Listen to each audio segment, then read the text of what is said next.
Cinema చూపించడం అంటే వాళ్ళ ఇంట్లో ఆడవాళ్ళని అటాక్ చేయడమా? డాక్టర్ అను గారు దీనికి సమాధానం చెప్పాలి.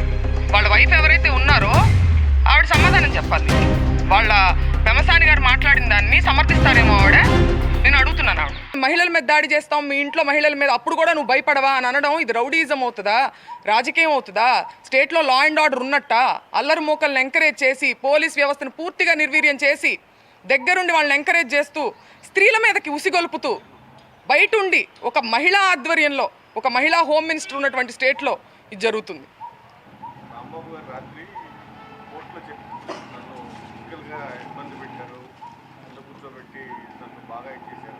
అవును, మేము కూడా ఉన్నమాట నిజం. కాకపోతే ముందుగా ఉండి మాట్లాడుతున్నారు, మాకు సరిగ్గా వినిపించలేదు. బట్ మాకు ఎమోషన్ అయితే అర్థమైంది. ఆయన చాలా ఇబ్బంది పడ్డారని, వారిని ఇబ్బంది పెట్టారని చెప్పి అర్థమవుతుంది. అంటే ఏంటంటే ఇప్పుడు మనం ఎంత మేధస్సు, ఎంత చదువు, ఎంత డబ్బు, ఎంత పలుకుబడి సంపాదించినా సరే ఇంకా మేము ఆటవికంగానే ఆలోచిస్తాము, ఫిజికల్గా అబ్యూస్ చేస్తాము, మహిళల మీదకి వస్తాము, దాడులు చేస్తాము అనేటువంటి ఒక మార్గాన్ని ఎంచుకోవడం అనేది దురదృష్టం. గవర్నమెంటే ఎంచుకోవడం అనేది. ఆ రోజు మార్నింగ్ పూజ చేసుకుని వస్తూ ఉండగా కారు పైన అటాక్ చేశారు. అక్కడ ఉన్న ఎస్ఐ రాంబాబు గారి పైన కేసు నమోదు చేయించారు ఎస్ఐ మా విధులకు అటెండ్. మరి ఎంత బేభత్సం జరిగింది కదా, మరి మీ తరఫున ఒక కేసు కూడా మీరు ఇవ్వలేదు? తీసుకోలేదండి, తీసుకోలేదు. మేము పెట్టడానికి ప్రయత్నిస్తున్నాం, పెట్టారు ఆల్రెడీ, ఇప్పుడు కూడా మేము పెడతాము. మా మదర్ కూడా సెక్యూరిటీకి ఇమీడియట్గా 8 గంటల పాటు జరిగిందండి ఇది దాడి. అంటే ఏదో ఒక క్షణంలో వచ్చేసేసి దాడి చేస్తే వెంటనే పోలీసు వచ్చి కంట్రోల్లో తీసుకోలేకపోయారంటున్నా. తీసుకోలేదు, కావాల్సి తీసుకోలేదు. ఎందుకంటే 8 గంటల పాటు జరగదు కదండి. ఒక లా అండ్ ఆర్డర్ ఉన్న స్టేట్లో ఎంత దూరం ఉంది ఇక్కడ నుంచి? డీజీపీ ఆఫీస్ కావచ్చు, లేకపోతే పోలీస్ బెటాలియన్ కావచ్చు, ఎంత దూరంలో ఉంది? వాళ్ళు కంట్రోల్ చేసుకోవాలంటే కంట్రోల్ చేయొచ్చు కదా. ఆ రోజు దాదాపు పోలీసులు కూడా ఇక్కడే ఉన్నారు.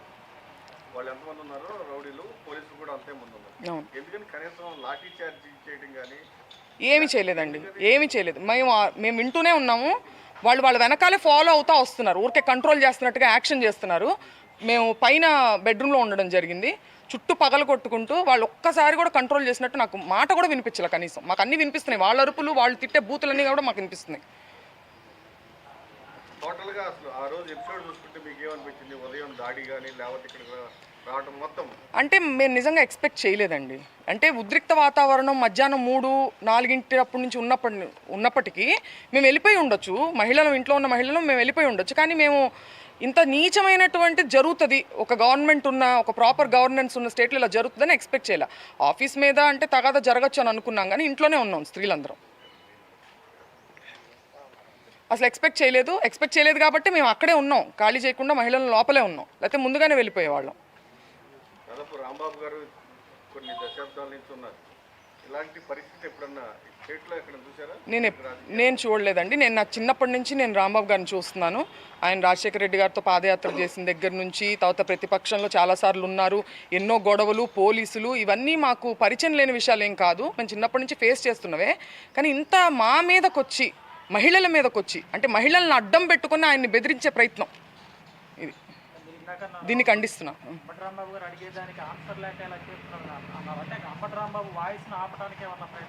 ఖచ్చితంగా అదే కదండి. అంబటి రాంబాబు గారు ఎక్కడా దొరకట్లేదు. ముందుగానే ఇప్పుడు దొరికింటే ఎప్పుడో ఆయన ఇబ్బంది పెట్టేవాళ్ళు, ఎక్కడా దొరకట్లేదు.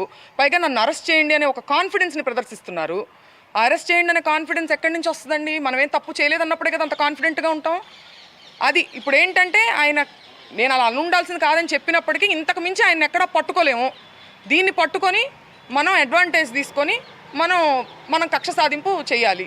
తల్లిగారిని అన్నారనే బాధ ఉన్నవాళ్ళు, వాళ్ళ పార్టీలో ఉన్నవాళ్ళు కూడా అలాంటి బూతులు తిట్టకూడదు కదా వేరే పార్టీ వాళ్ళని. సో అదేంటంటే అది ఒక సాకుగా ఉపయోగించుకుంటున్నారు వాళ్ళు, అంతే. రాంబాబు గారు అనలేదు, క్లియర్గా అనలేదని ఆయనే చెప్తున్నారు. నేను చంద్రబాబు గారిని అనలేదు, నేను నా మీదకి దాడికి వచ్చిన వాళ్ళని అన్నాను. ఆవిడ ఎలా మాట్లాడుతున్నారో మీరు అందరూ చూస్తున్నారు. ఆ మహిళ గతంలో కూడా నాన్నగారు ఇలానే కేసులు కట్టిన టైంలో కూడా ఎస్పీ కార్యాలయం ముందు నిరసన దీక్ష చేపట్టారు, రికార్డులు పట్టుకున్నారు న్యాయం కోసం. సేమ్ అదేవిధంగా మీరు కూడా తిరిగి మరలా డీజీపీ ఆఫీస్ దగ్గరికి వెళ్తారా? మేము ఒక వ్యవస్థ ఉందండి, ఆ వ్యవస్థ మీద నమ్మకం పోయే పని ఇవాళ జరిగింది. బట్ స్టిల్ మేము ఏం చేయాలో అది చేస్తాం. ఏంటి, ఒక లా అండ్ ఆర్డర్, ఒక గవర్నెన్స్ ఉన్నప్పుడు యాజ్ పర్ ద కాన్స్టిట్యూషన్ మేము ఏం చేయగలమో మేము చేస్తాం. కేంద్ర మంత్రి అంబటి రాంబాబుకి సినిమా చూపిస్తాము అని చెప్పడం పెమ్మసాని ఎట్లా చూస్తారు? చాలా ఘోరం అండి. I'm a doctor to, I respect him as a doctor. But ఆయన అంత పేరు ప్రఖ్యాతి సంపాదించి అంత చదువుకొని ఇంకా ఆటవికంగా సినిమా చూపిస్తాము. మీరు చూపించేది ఏంటండి సినిమా? మీరు లా ఫాలో అయ్యే వాళ్ళు అయితే లానే చూపించింది సినిమా. మీరు ప్రత్యేకించి మీరు చూపించాల్సిన అవసరం లేదంటే మీరు వార్నింగ్ చేస్తున్నారు. ఎవరిని వార్నింగ్ చేస్తున్నారు? అంబటి రాంబాబు గారిని వార్నింగ్. సినిమా చూపించడం అంటే వాళ్ళ ఇంట్లో ఆడవాళ్ళని అటాక్ చేయడమా? డాక్టర్ అను గారు దీనికి సమాధానం చెప్పాలి. వాళ్ళ వైఫ్ ఎవరైతే ఉన్నారో ఆవిడ సమాధానం చెప్పాలి దీనికి. వాళ్ళ పెమసాని గారు మాట్లాడిన దాన్ని సమర్థిస్తారేమో ఆవిడ. నేను అడుగుతున్నాను ఆవిడ.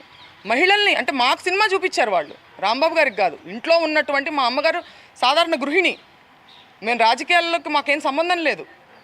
మాకు చూపించారు వాళ్ళ సినిమా. ఇదే బహుశా ఇదే అనుకుంటా ఆయన హెచ్చరిక ఇండైరెక్ట్గా. 5 గంటల నుంచి రాత్రి 12 గంటల వరకు ఎలా ఉందండి మీ పరిస్థితి లోపల? మీ అమ్మగారు పిల్లలు భయభ్రాంతులండి, చిన్న పిల్లలు ఉన్నారు. మా అమ్మగారు ఇప్పుడు మేమంటే తట్టుకోగలుగుతాము, ఆవిడ ఇప్పుడు భావోద్వేగాలకు గురై ఏమన్నా అయితే ఎవరు రెస్పాన్సిబిలిటీ? వాళ్ళు గ్యాపులుగా లోపలికి ఎంటర్ అవడానికి ట్రై చేస్తూనే ఉన్నారు. అన్నీ మీరు చూడొచ్చు ఎలా పగలు కొట్టారో, బ్యాక్ సైడ్ కూడా మీరు చూడొచ్చు.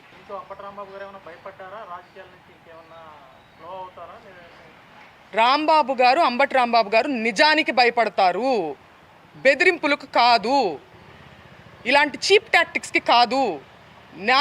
నేను చిన్నప్పటి నుంచి చూస్తున్నాను ఆయన్ని. నిజం ఉంటే, పాయింట్ ఉంటే, లాజిక్ ఉంటే భయపడతారు. అంతే తప్పితే దాడులకు, ఇలాంటి బెదిరింపులకు, చీప్ టాక్టిక్స్ మా మీదకి వచ్చారు అనే ఒక చీప్ టాక్టిక్ని ప్రయోగిస్తే ఆయన ఏం భయపడరని నేను అనుకుంటున్నాను. అట్ ద సేమ్ టైం మా సేఫ్టీ గురించి కూడా ఆయన చాలా వరి అయి ఉంటారు.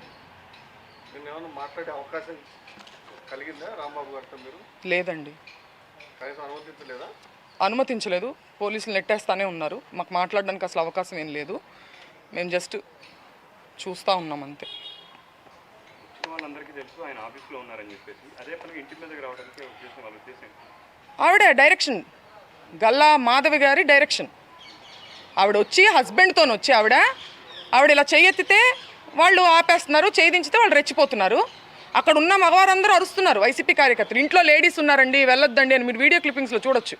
అయినా కూడా ఆవిడ తాగిన వాళ్ళని, బూతులు తిడుతున్న వంటి వాళ్ళని ఆవిడ పంపించారు లోపలికి. వాళ్ళు తెలుసు, క్లియర్గా అక్కడే ఉన్నారు కదా. పోలీస్ అంతా ప్రొటెక్షన్కి అక్కడే ఉన్నారు, ప్రెస్ అక్కడే ఉంది, కార్యకర్తలు అక్కడే ఉన్నారు. ఇంట్లో ఎవరు ఉంటారండి ఆ టైంలో? జెంట్స్ కూడా లేరు.